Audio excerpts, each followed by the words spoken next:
继续来看，伫咧新北市的一间国校啊，有偏颇的教练去互投诉讲，伊甲球射去学生的分数顶，而且佫要求因爱吊伫咧石壁上的。昨昏家长甲议员指控教育局启动调查机制伤过死蛇，都爱赶紧甲即个教练停职。 倒球教练指导小球员拍球，不过唔知影什么原因，这个教练用真军用球大力拍伫球员身躯的。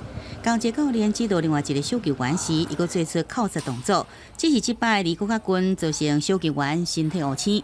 教练为什么要拿球打小孩的行为？那还有为什么会处罚小孩子去攀岩场，然后停挂在上面，而且在上面停挂的时间是30分钟起跳？ 新北市这间国小一个约请倒球教练，和6个家长指控不当训练，教练除了用骂，也有离正军用球扣杀球员的身体，甚至要求球员吊伫攀岩场2点钟。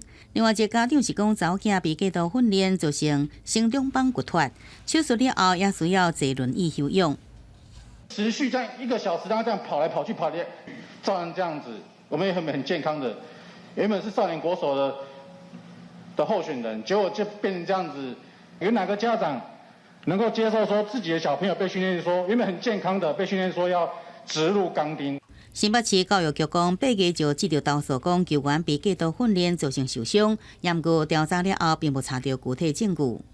教育局今年8月首次接获陈情，有学生疑似遭教练不当训练受伤，立即邀集外聘委员调查，并调整教练没有与该生接触。经调查未有不当或过度训练，结果不成立。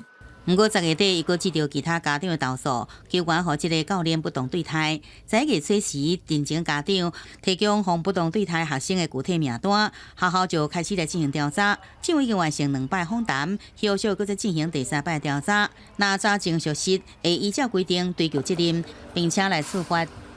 记者综合报道。